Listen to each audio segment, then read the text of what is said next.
إلا الله لا إله إلا الله لا إله إلا الله محمد رسول الله.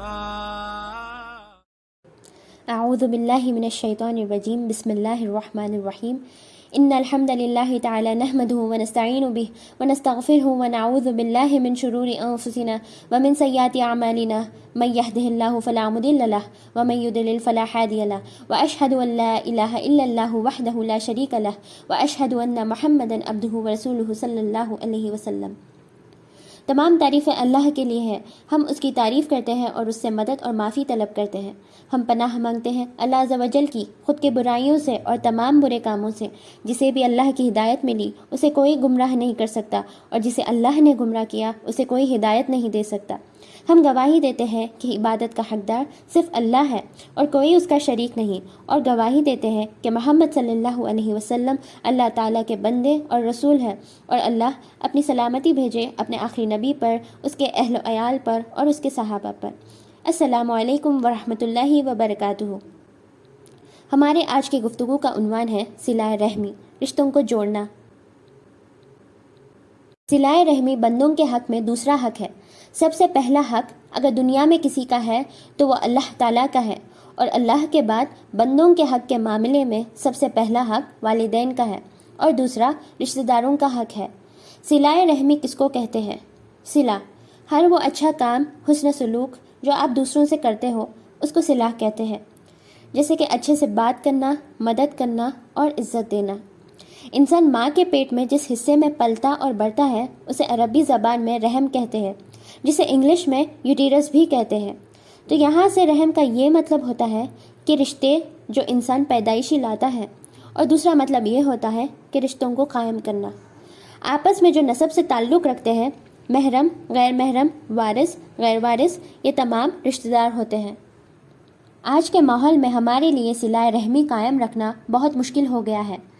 قرآن ہمیں بار بار صلہ رحمی پر تاکید کرتا ہے، جیسے کہ سورہ نساء آیت نمبر 1 میں اللہ تعالیٰ فرماتے ہیں وَاتَّقُوا اللَّهَ الَّذِي تَسَاءَلُونَ بِهِ وَالْأَرْحَامَ.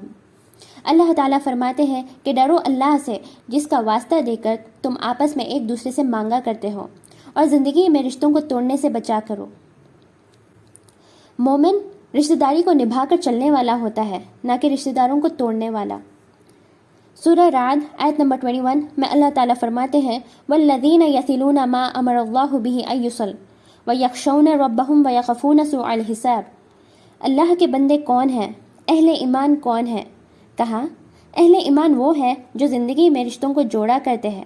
جن رشتوں کو جوڑنے کا اللہ نے حکم دیا ہے ان رشتوں کو جوڑا کرتے ہیں، اپنے رب سے ڈرتے ہیں، اور کل حشر کی عدالت میں برے حساب سے بھی ڈرتے ہیں. قرآن مجید رشتوں کے توڑنے کو، رشتہ داری میں درار ڈالنے کو، رشتہ داری کی محبت کو نفرت میں پیدا کرنے کو بہت بڑے فساد سے تعبیر کرتا ہے. رشتہ داری اتنی عظیم چیز ہے کہ شریعت کہتی ہے تمہارا رشتہ دار گمراہ ہی صحیح، پھر بھی رشتہ داری اور صلہ رحمی کے کچھ تقاضے ہوتے ہیں جسے نبھا کر چلنا پڑے گا. حضرت اسماء بنت ابی بکر رضی اللہ عنہا فرماتی ہے میری ماں آئی اور پیارے نبی صلی اللہ علیہ وسلم سے میں نے سوال کیا اے اللہ کے نبی صلی اللہ علیہ وسلم، میری ماں آئی ہے، کافر ہے وہ، مشرک ہے وہ، کیا میں اس کے ساتھ حسن سلوک کروں؟ آپ صلی اللہ علیہ وسلم نے کہا اپنے ماں کے ساتھ رشتہ داری اور صلہ رحمی کے تقاضے پورے کرو. میری پیاری بہنوں، رشتہ داری اللہ سے قریب ہونے کا بہت بڑا ذریعہ ہے. جو رشتوں کو جوڑا رکھتا ہے اللہ اس سے قریب ہوتا ہے، جو رشتوں کو توڑا کرتا ہے اللہ کی رحمت بھی اس سے دور ہو جاتی ہے. ایک حدیث میں آتا ہے کہ اللہ نے رحم سے کہا جس نے تجھے ملایا میں اس سے ملاؤں گا، اور جس نے تجھے توڑا میں اس سے قطع تعلق کر لوں گا. عبداللہ بن سلام رضی اللہ عنہ فرماتے ہیں پیارے نبی صلی اللہ علیہ وسلم جب مدینہ آئے اور پہلی ملاقات کے لیے میں گیا، اس وقت سب سے پہلی آپ کی جو بات میرے سمجھ سے ٹکرائی وہ ایک پیاری حدیث تھی، جس میں آپ صلی اللہ علیہ وسلم نے فرمایا اے لوگو، سلام کو عام کرو، دوسروں کو کھانا کھلاؤ، رشتوں کو جوڑا رکھو، اور رات میں اٹھ کر جب سارے لوگ سوئے رہتے ہیں تو اٹھ کر تہجد پڑھا کرو، تو سلامتی کے ساتھ جنت میں داخل کیے جاؤ گے. یہاں سے ہمیں یہ پتہ چلتا ہے کہ وصول جنت کا بہت بڑا ذریعہ رشتہ داری کو جوڑنا اور رشتہ داری کا لحاظ کرنا ہے۔ صحیح بخاری کی حدیث ہے، آپ صلی اللہ علیہ وسلم نے فرمایا، جو شخص یہ چاہتا ہے کہ اس کے رزق میں برکت ہو، اس کے عمر میں برکت ہو، اسے چاہیے کہ وہ رشتوں کو جوڑا کرے۔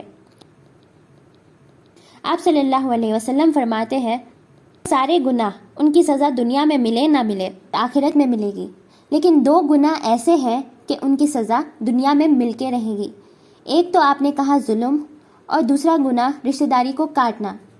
رشتہ داروں کے ساتھ بدسلوکی کی سب سے بڑی شکل یہ ہے کہ انسان اپنے ماں باپ کے ساتھ بدسلوکی کرے، ان کا لحاظ نہ رکھے، ماں باپ کو دکھ دے، اور اسی طرح سے رشتہ داروں کو دکھ دینے والا، رشتہ داری کو کاٹنے والا، ایسے شخص کو بھی دنیا میں بھی سزا ملے گی اور آخرت کی سزا سے بھی وہ بچ نہ پائے گا۔ حدیثوں میں پیارے نبی صلی اللہ علیہ وسلم نے اس بات پر تعلیم دی ہے کہ صلہ رحمی کے خاطر رشتہ داروں کو جان کے رکھو۔ آپ صلی اللہ علیہ وسلم نے فرمایا، اپنے نسب کو جانو، اپنے خاندان والوں کو جانو، اپنے رشتہ داروں کو جانو، تاکہ تم صلہ رحمی کر سکو۔ اب میں آپ لوگوں کے سامنے چند ایسے ذریعے اور اسباب رکھنا چاہوں گی جس سے صلہ رحمی ممکن ہے۔ سب سے پہلا ذریعہ یہ ہے رشتہ داروں کے پاس آنا جانا۔ رشتہ داری اور صلہ رحمی کا تقاضا یہ ہے کہ ایک دوسرے کے پاس آیا جایا کرے، کسی اور غرض کے خاطر نہیں، محض رشتہ داری کو نبھانے کے ہی لیے، دلوں میں جو ناراضگی، نفرت، بغض ہے اسے مٹانے کے لیے۔ اسی طرح اگر کوئی رشتہ دار بیمار ہو جائے تو عیادت یعنی بیمار کا حال چال پوچھنے کے لیے جانا۔ عیادت ایک مسلمان کا دوسرے مسلمان پر واجب ہونے والے حقوق میں سے ایک بنیادی حق ہے۔ اسی طرح رشتہ داروں کو ہدیہ دینا صلہ رحمی کے تقاضوں میں سے ایک ہے۔ آپ صلی اللہ علیہ وسلم نے فرمایا، ہدیہ دو، ہدیہ کا لین دین رکھو آپس میں، اس سے دلوں میں الفت بڑھے گی، محبت بڑھے گی۔ اور اگر رشتہ دار غریب ہے تو ان کو صدقات اور زکوٰۃ دینا یہ صلہ رحمی کی بہت بڑی شکل ہے۔ ہمارے واجبی زکوٰۃ یا ہمارے نفلی صدقات ہو، اس کے سب سے بڑے مستحق ہمارے اپنے رشتہ دار ہیں۔ سورہ بقرہ آیت نمبر 177 میں اللہ تعالیٰ فرماتے ہیں، اگر تم ایک عام کسی غریب کو صدقات دیتے ہو وہ محض ایک صدقہ ہے، لیکن اگر کوئی رشتہ دار غریب کو صدقہ دیتے ہو تو یہاں دگنا اجر اور ثواب کماؤ گے، ایک صدقے کا اجر اور ثواب اور دوسرا صلہ رحمی کا اجر اور ثواب۔ ایک اور حدیث میں آتا ہے، رشتہ دار ہے، غریب ہے اور ہم سے جلنے والے ہیں، نفرت کرنے والے ہیں، تو ایسے رشتہ دار کو دیا جانے والا صدقہ سب سے عظیم صدقہ ہے۔ ایک اور چیز جو صلہ رحمی کے تقاضوں میں سے بنیادی تقاضا ہے وہ یہ ہے کہ ہمارے جو رشتہ دار گمراہ ہے، بدعتی ہے، خبر پرست ہے، ان کے لیے ہدایت کی دعا کرنا اور ان کے ہدایت پہ لانے کی کوشش کرنا۔ ایسے رشتہ داروں سے ہمیں ان کی بددینی کا حوالہ دے کر ان سے کٹ جانے کے بجائے ان کے اور قریب ہو کر ان کو ہدایت پہ لانے کی کوشش کرنا ہے، جو صلہ رحمی کا عظیم تقاضا ہے۔ آپ صلی اللہ علیہ وسلم جب نبی بنائے گئے، آسمان سے آنے والی وحی نے آپ کو تعلیم دی، اے پیغمبر، آپ سب سے پہلے اپنے رشتہ داروں کو ڈرائیے۔ یہی وجہ ہے کہ آپ صلی اللہ علیہ وسلم دعوت اسلام کو لے کر سب سے پہلے اپنے رشتہ داروں سے مخاطب ہوئے۔ ایک حدیث میں آتا ہے، لیس الواصل بالمکاف، بدلے کے طور پر صلہ رحمی کرنے والا صلہ رحمی نہیں کرتا۔ اصل صلہ رحمی تو وہ کرتا ہے کہ جو اسے کاٹے وہ اس کو جوڑے، اور جو اس کو نہ دے وہ اس کو دے۔ آخر میں اللہ تعالیٰ سے دعا ہے کہ اللہ ہمارے دلوں کو ہر طرح کے وسوسے اور شکموں سے دور رکھے۔ اللہ ہمیں کہنے سننے سے زیادہ عمل کرنے کی توفیق عطا فرمائے۔ اللہ تعالیٰ ہم سب کو اپنی رحمت سے ڈھانپے اور ہمیں ان فرائض کو ادا کرنے کی توفیق دے کہ جن کے ادا کرنے پر وہ راضی ہوتا ہے۔ اللہ ہم سب کو رشتے جوڑنے والوں میں سے بنائے اور رشتہ داروں اور غیروں کے ساتھ صلہ رحمی کرنے والا بنائے، آمین۔ وآخر الدعوانا وان الحمد للہ رب العالمین، سبحانک اللہم وبحمدک واشہد ان لا الہ الا انت استغفرک واتوب الیک۔